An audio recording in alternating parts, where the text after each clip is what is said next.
So why we need fastings? మనకెందుకు ఉపవాసము కావాలి?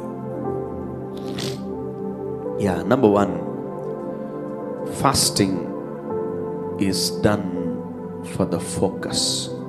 కొన్నిసార్లు మనకు ఎక్కువగా ఒక దాని మీద ధ్యాస ఉండదు. ధ్యాస ఉంటుంది కానీ ఎక్కువగా ఒక దాని మీద మనకు ధ్యాస ఉండదు. ఒక వ్యక్తి ఒక యుద్ధములో గెలవాలని ధ్యాస, నిష్ఠ, ఒక ఫోకస్ కలిగి ఉంటేనే ఆ వ్యక్తి ఆ యుద్ధము గెలుస్తాడు. If a person is negligible, if a person is taking light of that problem, if a person is very reckless, or if a person is in a normal lazy mode, we get problems. ఇవన్నీ మనకు కొత్త సమస్యలు తీసుకొస్తాయి. మన జీవితంలో మనం గమనించాలి, దేవుడు కొన్ని ప్రిన్సిపల్స్ అండ్ ప్రోటోకాల్స్ పెట్టాడు. ఎవరైతే వాటిని తీసుకొని వాళ్ళ జీవితంలో అప్లై చేసుకుంటారో వాళ్ళ లైఫ్లో వాళ్ళు గొప్ప కార్యాలు చూస్తారంట. దేవుడు కొన్ని చెప్పినప్పుడు మనం చేస్తే దాంట్లో ఎన్నో ఆశీర్వాదాలు దాగి ఉంటాయంట. Fasting is done for the focus. ఒక అంశం నిమిత్తమై, ఒక యుద్ధము నిమిత్తమై, ఒక సక్సెస్ నిమిత్తమై మనము ఆ ఉపవాస ప్రార్థన దినాలని ఎన్నుకున్నాము. And fasting is done for the focus. Fasting gives you more responsibility. Let your flesh surrender to your spirit. If your flesh is surrendering to your spirit, I'm telling you, you are not a normal being. మొదటి Timothy రాసిన పత్రిక 4వ అధ్యాయము 7వ వచనం నుంచి మనము చదువుకుందాం. అపవిత్రములైన ముసలమ్మ ముచ్చట్లను విసర్జించి దేవ భక్తి విషయంలో నీకు నీవే సాధకము చేసుకొనుము. Wonderful, wonderful, wonderful. But refuge profane and the old wines flaves, and excuses thyself rather unto the godliness. శరీర సంబంధమైన సాధకము కొంచెము మటుకే. Let me read it in English. For bodily exercise profiteth little. ప్రయోజనకరమవును గాని దైవ భక్తి ఇప్పటి జీవము విషయములోను రాబోవు జీవము విషయములోను వాగ్దానముతో కూడినదైనందున అది అన్ని విషయములో ప్రయోజనకరమగును. పౌలు భక్తుడు తిమోతికి రాస్తున్నాడు. మేబీ ఆ సంఘమైన తిమోతి అయినా ఇలా ఉండున్నాడేమో. దేని విషయంలో? ఫిజికల్ ఎక్సర్సైజ్ విషయంలో. A physical exercise profiteth little. అంటే ఫిజికల్ ఎక్సర్సైజ్ చేయకూడదని కాదు, బట్ నీ మూడు ఉన్నటువంటి స్థానములో ఆత్మన, శరీరమున, ప్రాణమున, ఈ మూడు ఉన్నాయి మన లైఫ్లో. ఈ మూడింటిని మనం చాలా జాగ్రత్తగా పెట్టుకోవాలి. అండ్ రెండవదిగా మనం చూస్తే ఈ మూడిట్లో ఫస్ట్ ర్యాంక్ ఎవరికి ఇవ్వాలా? ఆత్మకి ఇవ్వాలంట. First give the priority to the spirit. శరీర సంబంధమైన సాధకము. సాధకం అంటే ఏంది? ఎక్సర్సైజ్. శరీర సంబంధమైన సాధకము కొంచెం మటుకే ప్రయోజనకరం అవును గాని దైవ భక్తి ఇప్పటి జీవము విషయములో. అది దైవ భక్తి అంటే ఏం తెలుసా? Spiritual exercise. Underline that word. దైవ భక్తి విషయం అంటే ఏంటంటే నీ స్పిరిట్ నువ్వు కేర్ చేస్తున్నావు అని అర్థం. You are praying. If you are praying, you are caring your spirit. If you are reading Bible, if you are carrying your spirit. If you are fasting, you are carrying your spirit. కావున మేము అధైర్యపడము. మా బాహ్య పురుషుడు. కావున నేను అధైర్యపడను. మా బాహ్య పురుషుడు కృషించుచున్నను. ఆంతర్య పురుషుడు దినదినము నూతన పరచబడుచున్నాడు. Wow. Look at this. Paul is telling about his inner man. That means what? His spirit. ఆయన ఆత్మ గురించి ఆయన మాట్లాడుకుంటున్నాడు. నీలాగా నాలాగా మనందరిలాగా పౌలు కూడా ఏం చేస్తున్నాడంట? ఉపవాసాలు చేస్తున్నాడు. చాలా ఉపవాసాలు చేశాడంట. కావున మేము అధైర్యపడము, మా బాహ్య పురుషుడు కృషించుచున్నను, ఆంతర్య పురుషుడు. కొన్నిసార్లు నీ బాహ్య పురుషుడిని కష్టాలు పెట్టాల.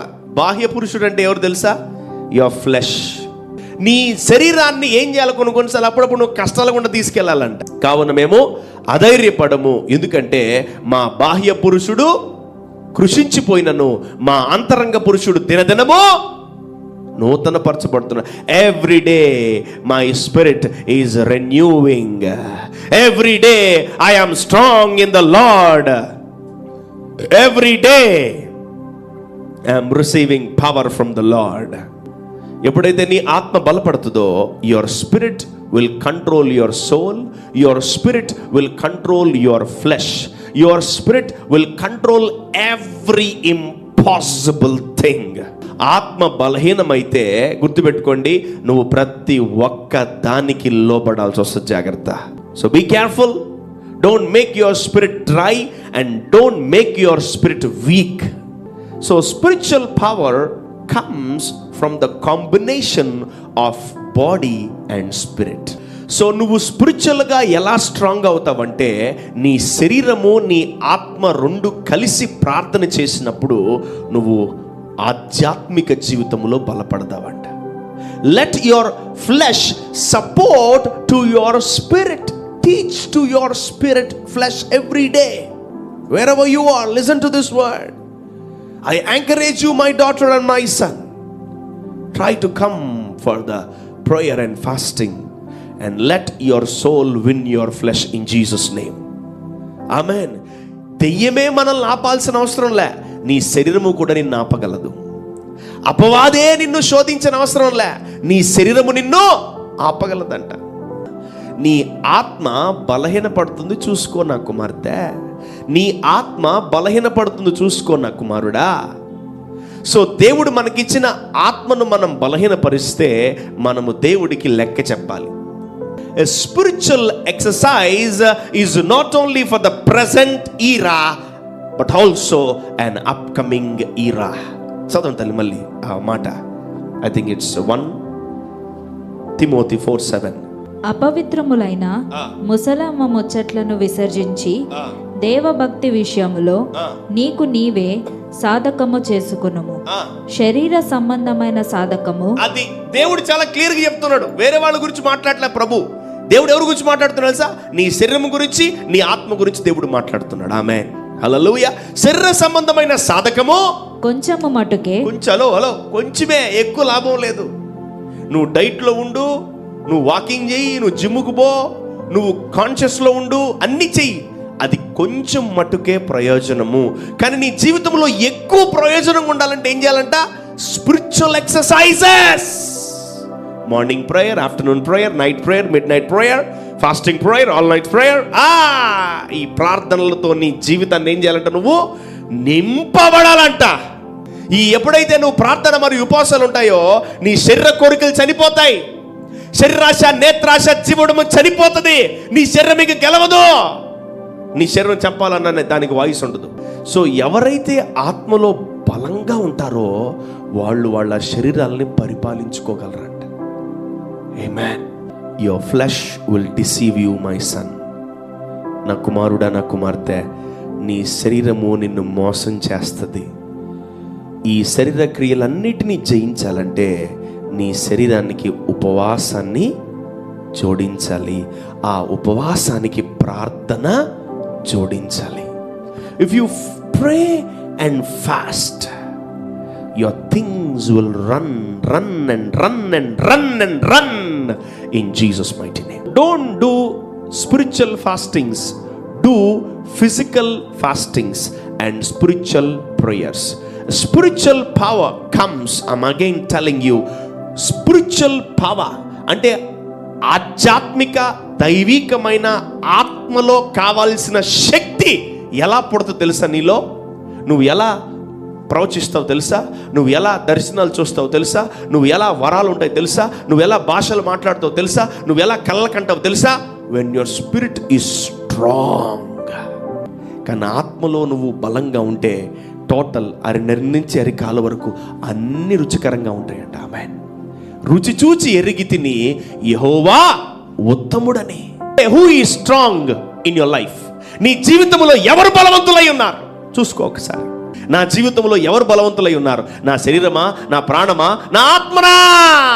శరీర సంబంధమైన సాధకమంట కొంచెం మట్టుకే ప్రయోజనకరమంట, కానీ ఆత్మ సంబంధమైన సాధకము ఇహలోకమందు పరలోకమందు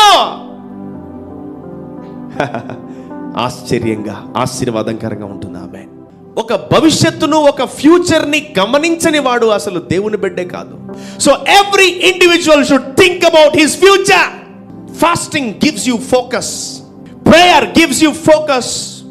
దేవుని ఆత్మ ఏం చెప్తుందో నువ్వు చేస్తావు, నువ్వు ఏం చెప్తుందో నీ శరీరం అదే చేస్తుంది. ఆమె control your body, control your soul, control your family with your spiritual senses.